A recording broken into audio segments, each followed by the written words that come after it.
masa tenang ini kan namanya juga tenang ya. Ya, masa tenang ini kalau dalam peraturan KPU dimaknai bahwa tidak ada kegiatan apapun yang terkait dengan kampanye, ya. Karena kampanye ini kan sudah dilaksanakan sejak tanggal 28 dan berakhir 11 Februari. Berarti masa tenang itu dipahami sejak mulai tanggal 12, 13, dan 14. 3 hari ini adalah masa yang tidak boleh ada kegiatan apapun. Nah, jika gitu ya, setiap orang yang terbukti gitu ya melanggar sebagaimana ketentuan pidana pasal 187 ayat 1 terkait dengan kampanye di luar jadwal yang sudah ditentukan oleh KPU provinsi, maka itu biasa kena sanksi. Setiap orang ya, bukan hanya pasangan calon, bukan hanya tim kampanye, relawan atau pihak lain, bahkan pemilih, tapi ini untuk setiap orang. Kalau kita kembali ya ke definisinya, kan kampanye itu adalah kegiatan menyampaikan visi, misi, program, dan atau informasi lainnya. Tujuannya itu kan untuk mempengaruhi pemilih, meyakinkan pemilih ya. Berarti dalam kegiatan itu gitu ya, pasangan calon itu akan menyampaikan program-programnya dia. Tapi bisa juga informasi lainnya yang berkaitan dengan dirinya yang perlu dilakukan, yang perlu disampaikan kepada pemilih sehingga pemilih itu yakin kepada dirinya. Dan itu harus dilakukan dalam masa yang sudah ditetapkan. Nah, metode kampanye kan banyak ya. Yang paling sering dilakukan, yang paling tren itu adalah kampanye belusukan. Ya, yang banyak dilakukan oleh seluruh ketiga pasangan calon dan tim kampanye. Ada juga kampanye debat publik. Ya terakhir ini Jumat besok dilakukan oleh ketiga pasangan calon yang diselenggarakan oleh KPU DKI Jakarta. Ada juga kampanye melalui media massa atau cetak, kan itu yang disebut dengan iklan kampanye. Kampanye rapat umum ya sudah dilakukan, masing-masing pasangan calon sudah mendapatkan kesempatan. Terakhir itu tanggal 11 Februari pasangan calon nomor urut 1. Jadi metode-metode kampanye ini sudah diatur sebagaimana ketentuan KPKPU nomor 12 tahun 2016. Jadi seluruh pasangan calon harus mengikuti aturan itu. Termasuk kegiatan lainnya. Kegiatan lainnya apa? Ada misalnya mau bikin bazar, boleh. Itu bagian dari metode kampanye gitu ya. Kegiatan-kegiatan lain yang dibolehkan. Dan dalam kegiatan itu boleh dibagikan bahan-bahan kampanye. Bahan-bahan kampanye yang boleh dicetak berdasarkan peraturan KPU nomor 12 tahun 2016 itu misalnya kaos, topi, ada mug, ada payung, ada kalender, bahkan ada stiker yang berukuran 5x10 cm yang itu kalau dikonversi dalam bentuk rupiah harus 25.000 gitu ya, bahan-bahan. Dan itu dipersilahkan kepada seluruh paslon atau tim kampanye mencetak dan boleh dibagikan pada saat pelaksanaan kampanye. Nanti kan kita akan lihat dulu ya, kita akan cross check di lapangan gitu ya. Dalam masa tenang ini seluruh jajaran pengawas kita dipastikan akan tetap mengawasi ketiga pasangan calon serta tim-tim kampanyenya ya. Kegiatan apapun yang berkaitan dengan mereka itu akan menjadi pantauan kita. Kita akan cek di lapangan juga, cross check. Jadi gini, Bawaslu tuh nggak boleh bekerja berdasarkan opini atau informasi. Kalau ada informasi yang ke kita akan lakukan cross check. Kalau misalnya itu kegiatan, kita akan pastikan itu kegiatan apa, ya. Kalau misalnya itu bukan kegiatan kampanye, tapi kita pastikan juga apakah di lingkungan itu ada atribut. Oke. Kalau misalnya itu bukan kegiatan biasa, kenapa harus pakai ada spanduk misalnya yang mengarah memilih calon tertentu. Nah, Bawaslu akan melakukan kajian lebih lanjut atas informasi atau misalnya temuan kita di lapangan, misalnya kalau ada pasangan calon yang diduga melanggar gitu ya, kita kan nggak boleh langsung klaim itu melanggar, kita tetap harus melakukan cross check. Kalau misalnya ada mengarah kepada kampanye, kita akan panggil, kita akan mintai keterangan para pihak untuk menjelaskan duduk persoalan ini. Kalau terbukti tindak pidana ya, kampanye di luar jadwal.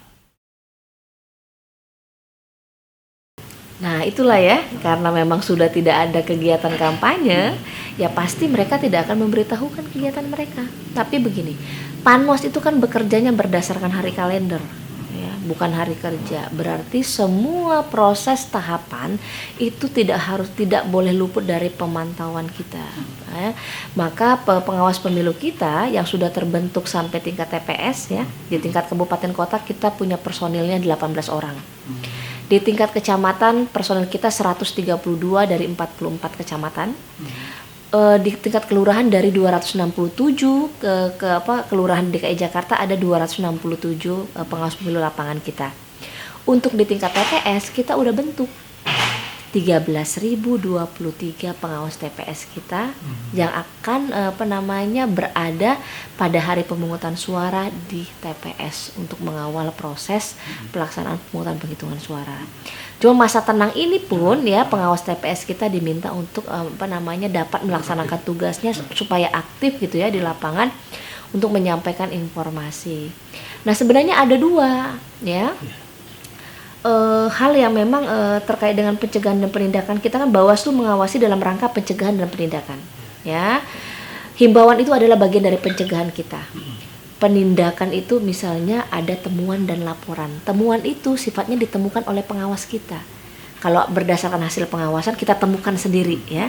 Kalau laporan adalah sifatnya pasif. Kita menunggu laporan masyarakat. Dua hal ini berjalan. Sampai hari ini ya ada 105 laporan dan temuan yang diterima oleh Bawaslu DKI Jakarta. Ya di seluruh wilayah DKI Jakarta 68 temuan dan sekitar 26-an ya. Itu adalah laporan. Ya, itu sudah ditindaklanjuti kepada instansi yang berwenang. Dugaan pelanggarannya itu adalah bisa dugaan pelanggaran administrasi diteruskan kepada KPU DKI Jakarta. Ada dugaan tindak pidana pemilu atau dugaan pelanggaran lainnya yang bukan jadi kewenangan penyelenggara atau memang bisa saja ditemukan itu kita tidak mendapatkan unsur pelanggarannya di situ. Itu sudah tertindaklanjuti semua. Kalau yang misalnya baru hari ini kita temukan 2-3 hari ini masih dalam proses penanganan kita. Jadi kan mekanisme pelanggaran sanksi pelanggaran administrasi ini kan KPU yang punya normanya gitu ya.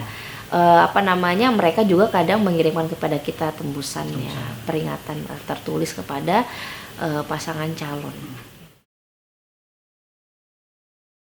Ketiga-tiganya pasangan calon atau tim kampanye sudah pernah mendapatkan rekomendasi atas dugaan pelanggaran administrasi.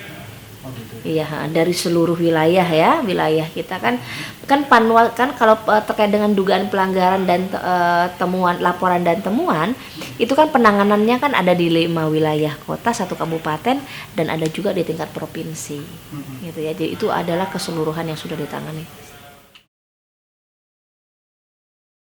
Kampanye melalui media sosial itu adalah salah satu metode kampanye yang dibolehkan oleh KPU.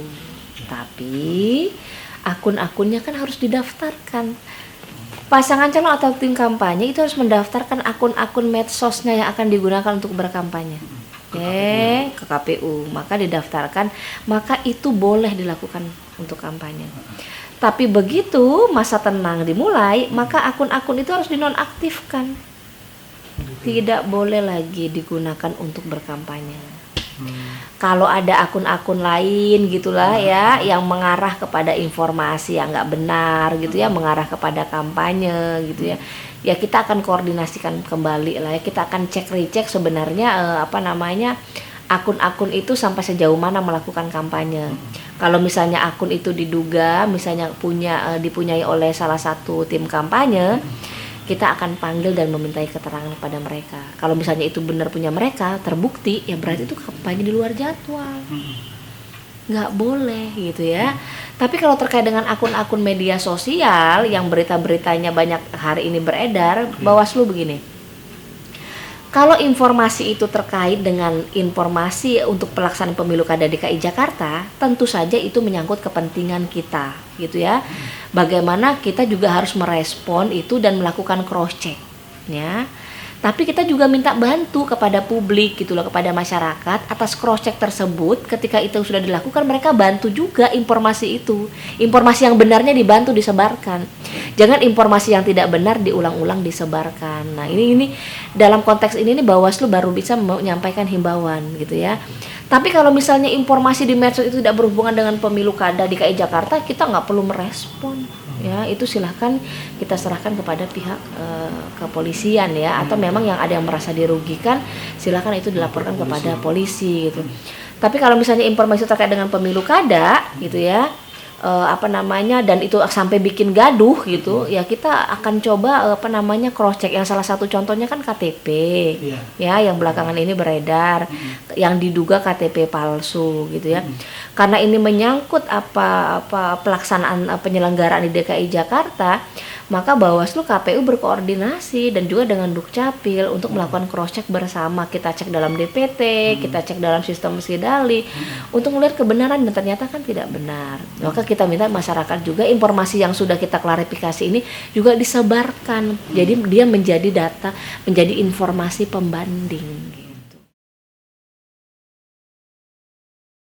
Ada, ya, dan itu sudah diteruskan kepada KPU DKI Jakarta. Yang sedang ditangani oleh kita juga ada hari ini, cuma kita lagi menunggu ya, karena ditangani oleh Panwas Kota. Jadi sedang ditangani dugaan politik uang, ya, ada. Kita sudah rapat koordinasi ya dengan para stakeholder. Jadi dari beberapa hasil penelitian gitu ya, pemilih DKI Jakarta ini dinilai sebagai pemilih yang paling rasional. Ya, pemilih yang paling cerdas di antara pemilih di yang lain, daerah lain gitu ya. Makanya kita berharap gitu ya, semua pasangan calon jangan sampai melakukan dan pemilih menolak ya.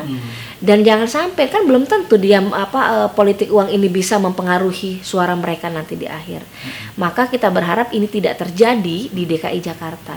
Dan soal serangan fajar, ya, punya potensi ya, potensi serangan fajar, ada istilah serangan duha dan sebagainya macamnya ya. Itu punya potensi terjadi.